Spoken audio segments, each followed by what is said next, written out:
Bonjour à toutes et à tous et bienvenue dans l'éveil de Biome, une rubrique du podcast Biome. Je suis parti aujourd'hui d'un article de la radio France Inter pour vous parler du sujet de la semaine.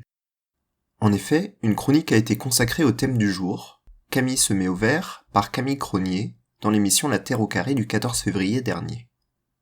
Un article a été mis en ligne sur le site internet de la radio, avec des photos, vidéos et informations concernant notre sujet, que je vous mets comme d'habitude en lien avec l'épisode.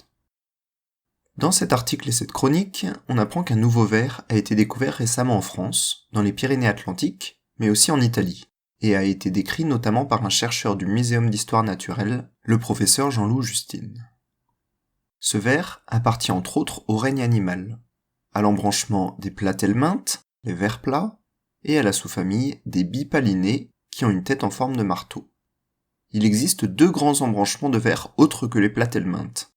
Les annélidés, les vers ronds à anneaux dont font partie les vers de terre que l'on connaît très bien, et les nématodes, les vers ronds sans anneaux, souvent parasites, comme les ténias dont les vers solitaires. Comme toute nouvelle espèce, celle-ci a dû être nommée. Elle appartient au genre des Ubmertium, et comme la majeure partie des travaux ont été réalisés pendant les confinements, le nom d'espèce choisi est celui de Covidum, en référence au virus. Ainsi, son petit nom scientifique est donc Umbertium covidum. Ce ver est carnivore, se nourrit a priori de petits escargots, il mesure 2 à 3 cm et est noir métallique brillant, avec la tête en marteau caractéristique de sa sous-famille. Comment les chercheurs déterminent-ils une nouvelle espèce ? Outre l'anatomie ou la morphologie, souvent il faut effectuer un test ADN pour comparer avec les espèces existantes. C'est ce qui a été réalisé ici, un séquençage ADN, mais pas celui que l'on connaît tous dans les noyaux de nos cellules. C'est un séquençage de l'ADN mitochondrial, comme l'explique l'article. Car on le sait moins, mais des petits organites de nos cellules, les mitochondries, sièges de la respiration cellulaire, contiennent également de l'ADN. Et d'ailleurs, fait intéressant, chez l'humain, l'ADN contenu dans les mitochondries est exclusivement transmis par la mère lors de la fécondation. Pour ce ver, je vous avoue ne pas avoir l'information. Comment ce ver est-il arrivé chez nous ? Très souvent dans ce cas-là, c'est l'importation d'un lot de plantes vertes provenant d'Asie qui en est responsable. Mais impossible de dire de quel pays cependant, car l'espèce étant nouvelle, elle n'a jamais été décrite dans aucun pays. Qu'est-ce qu'implique maintenant la découverte de ce nouveau ver par chez nous ? Eh bien dans la chronique, notamment via l'interview du professeur Jean-Loup Justine, il est expliqué que ce ver risque de poser plusieurs problèmes. Le premier est qu'il peut être envahissant, l'occasion de rappeler un peu de vocabulaire.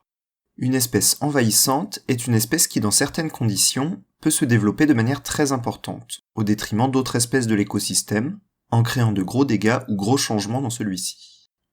On peut par exemple imaginer que ce ver, en se développant fortement, pourrait faire disparaître non seulement les escargots qu'il mange, mais également ses prédateurs naturels, en créant de la compétition avec eux. On peut ici parler d'une espèce invasive, car elle est exotique, l'inverse d'indigène, donc provenant d'autres écosystèmes, potentiellement envahissante donc, et importée par l'humain, même involontairement. Le deuxième problème est que les vers de cette sous-famille sont connus pour être toxiques. En effet, ils peuvent synthétiser un fort neurotoxique, la tétrodotoxine. Celle-ci est déjà bien connue pour être relâchée par le poisson globe, aussi appelé fougou, ou encore une espèce de triton et une espèce de couleuvre. La tétrodotoxine paralyse l'organisme et entraîne la mort chez l'humain qui l'absorberait. Il est donc fortement déconseillé de toucher ces vers plats, capables de la synthétiser, et on ne sait pas encore l'effet qu'ils peuvent avoir sur les chats ou chiens qui l'ingéreraient. Le professeur rappelle cependant qu'il doit avoir un très très mauvais goût pour ses prédateurs, car les poules les recrachent très rapidement. L'épisode de la semaine est terminé, j'espère comme toujours qu'il vous a plu et intéressé et que vous avez appris des choses. La semaine prochaine, nous parlerons d'un crapaud buffle qui a dû devenir cannibale en Australie. Bonne fin de semaine et à bientôt dans Biome.